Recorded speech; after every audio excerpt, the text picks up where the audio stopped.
mantiene los residentes acá en el país. Pero la vez se cae viejo cuando haya una. Hablo de la gente simple, la gente que vive en el último rincón de la Patagonia, a todos aquellos que sienten el sentido de maná. Con la confirmación del Ministerio de Salud del primer caso de coronavirus en nuestro país. ¿Qué pasa si el virus muta y se pone buena persona? He decretado estado de excepción constitucional de catástrofe. Pagaré con mi vida la lealtad del pueblo.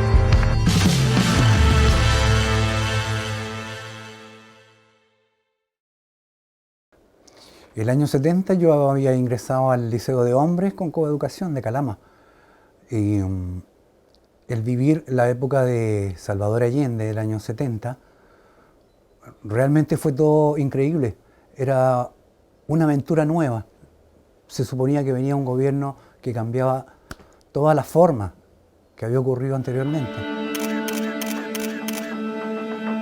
En esos años yo me encontraba residiendo en Chile Chico. Yo me desempeñaba en el hospital de Chile Chico, estaba en ese momento de jefe de servicio dental. Y políticamente en ese momento yo me desempeñaba como regidor de la municipalidad de Chile Chico.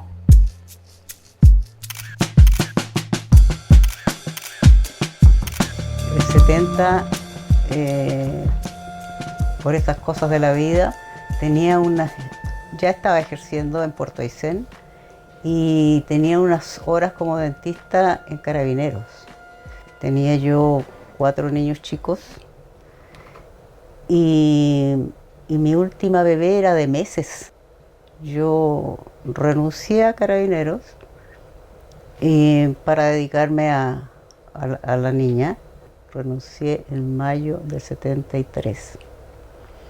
Yo era profesora y trabajaba en la Escuela 1 junto con mi marido. En el 70 nosotros estábamos contentos porque Allende nos había mejorado los salarios, se estaba viendo la reforma educacional, se trabajaba bien, estábamos tranquilos, estábamos en democracia, confiamos en el vecino.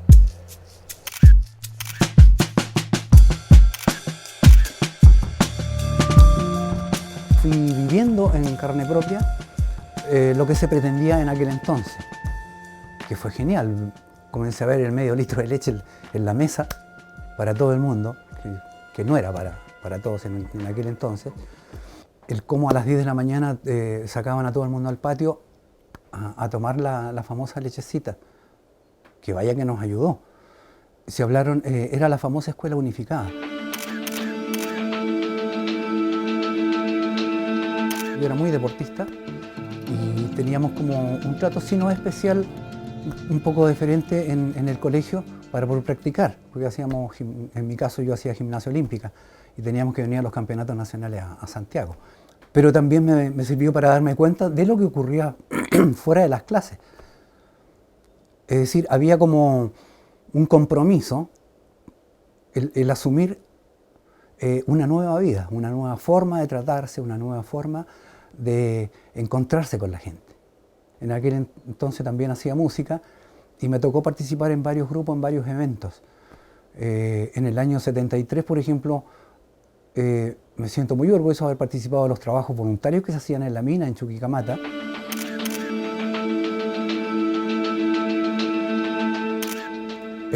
Y nos llamaban, por ejemplo, para ir a alegrar y tocarles música a los obreros que hacían los trabajos voluntarios el día domingo en las minas, que era realmente hermoso, porque vivíamos con pasión la música, con lo que se decía musicalmente y para quienes iba dirigido.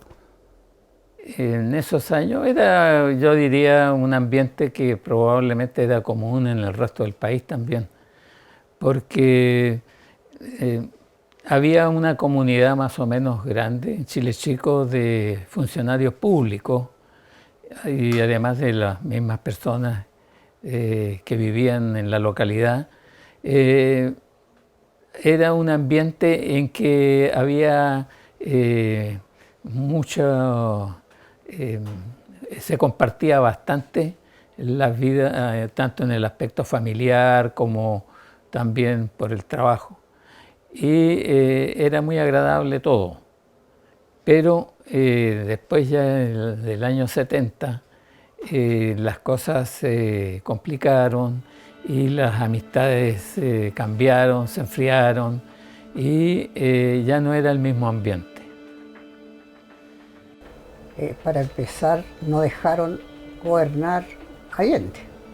Tenía excelentes ideas. Ha sido el gobierno quien más casas construyó para los trabajadores. Se nacionalizó el cobre. Se hizo 1000 maravillas el primer año. Pero lamentablemente el cobre bajó. Nosotros, como lo vimos de Aysén, o sea, se sabía por las noticias.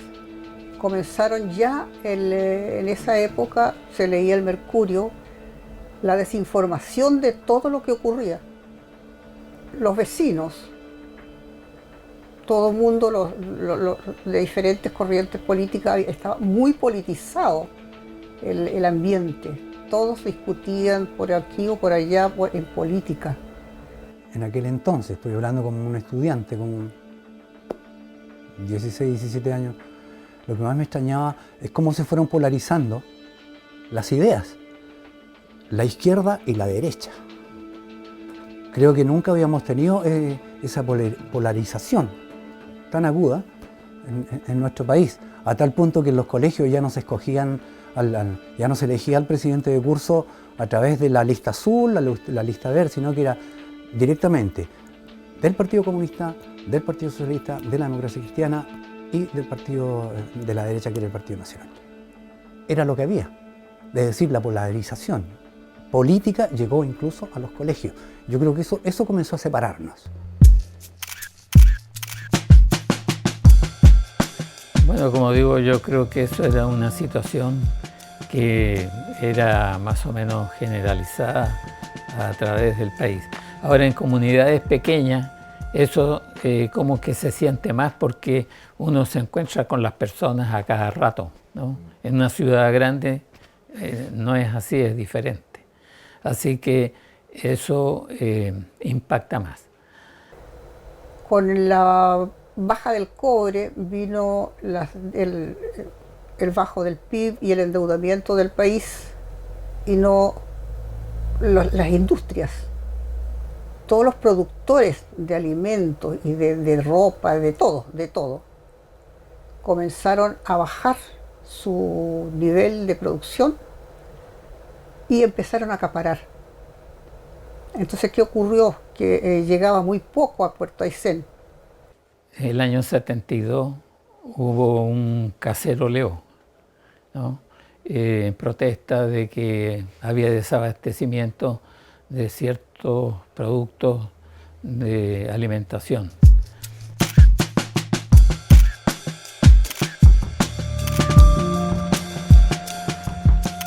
Y eso molestó a las autoridades del momento y eso trajo algunas consecuencias.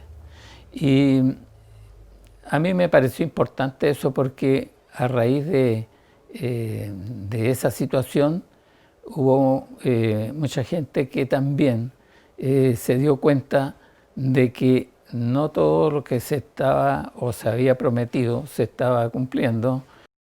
Entonces mucha gente se lo olvidó y culparon de todos los males al gobierno de Allende. Entonces ese descontento que se vivió fue tremendo. Más la información, de la desinformación que hacía el Mercurio, ya se comenzó a fraguar toda esta cosa de decir aquí solamente los militares son los que tienen que salvar al país. Nunca pensaron lo que le venía encima. El ataque imperialista fue en contra de los países que estaban en progresión, es decir, Uruguay, Argentina, Brasil, Chile, Perú, Bolivia, Ecuador y vamos sumando hacia arriba. Entonces, el ataque fue sistemático y fue con ayuda de aquellos chilenos que no querían seguir el régimen de Allende y se pusieron al servicio de los grandes boicots del imperialismo. Habían por lo menos en ese tiempo los 3 tercios políticos, ¿no es cierto?, derecha, centro e izquierda, y cada cual se creía poseedora de la verdad y de la verdad absoluta. Entonces, las ideas no se pueden imponer, eso está mal, ¿no? Yo puedo tener mis creencias, pero no se las puedo imponer a usted, porque ahí ya entramos en un terreno que no es aceptable.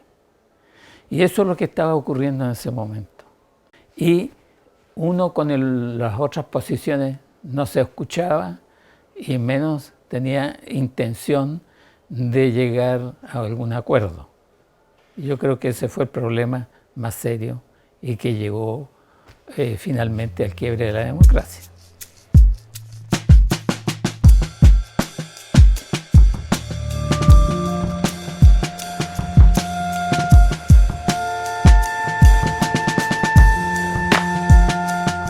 Mi marido también era dentista, allendistas los dos. Bueno, para el golpe militar fuimos exonerados. Fue muy, muy, muy chocante ver llegar a un médico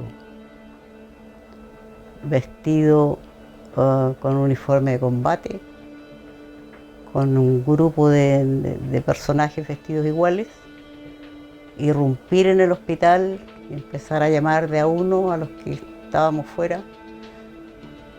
Y como nunca falta algún amigo que en ese minuto supe quién había sido el soplón de toda la lista, que dijo no, ella no. Bueno, nosotros no nos pasó nada, porque no estábamos en lista, aún siendo yo allendista. Mi marido no lo era radical. ¿Qué podemos aprender de un golpe militar? Nada. Somos personas que aún después de que han seguido los gobiernos post-dictadura, seguimos igual. Seguimos siendo los esclavos de los grandes intereses, con una constitución abusiva. Entonces, el pueblo lo que tendría que entender y que está entendiendo y aprendió esa parte, que una nueva constitución es lo que arreglaría en parte este país. Yo creo que aprendimos algo, ¿no? Y eso se pudo ver a nivel nacional y también local, de que esas posturas tan rígidas, dogmáticas, se dejaron de lado y se llegaron a acuerdos entre sectores que antes no se comunicaban siquiera. Y eso trajo una serie de gobiernos hasta este momento que yo creo que fueron ejemplares incluso a nivel de América Latina, que es nuestro entorno. Yo creo que como chileno de corazón, como latinoamericano, debemos olvidarnos de algunas antiguas recetas, de algunas antiguas polarizaciones que ocurrieron. Creo que hoy día es importante saber que hay nuevas alternativas. Tenemos muestras en el mundo, Finlandia, tenemos otro tipo de gobiernos que no tienen que ver con ser de este lado o de este otro, sino más bien el bien común de quienes viven en ese lugar. Por lo tanto, los países deben ajustarse a lo que tienen, es su capital humano. Y en aquella vez nosotros aprendimos, por experiencia propia desgraciadamente, de que fuimos capaces de dividirnos porque pensamos que había un sector y un segundo sector. Mentira. Sí hay otras alternativas. Bueno, del 73, por un momento tuvimos la ilusión de que sí se podía tener una cierta igualdad. Y se derrumbó todo eso. Nos quedó una desesperanza muy grande y aprendimos a desconfiar de los vecinos, a guardarnos de repente nuestras opiniones. En ese tiempo me estoy refiriendo al 73. Yo creo que lo más importante es escuchar también a los que piensan diferente a nosotros, porque ellos a lo mejor nos van a dar a conocer o nos van a entregar antecedentes de alguna realidad que no conocemos realmente y en la cual yo estaba equivocado o la percibía erradamente. Entonces yo tendría que agradecerle a esa persona que me ilumine en algún aspecto en el cual yo estaba equivocado.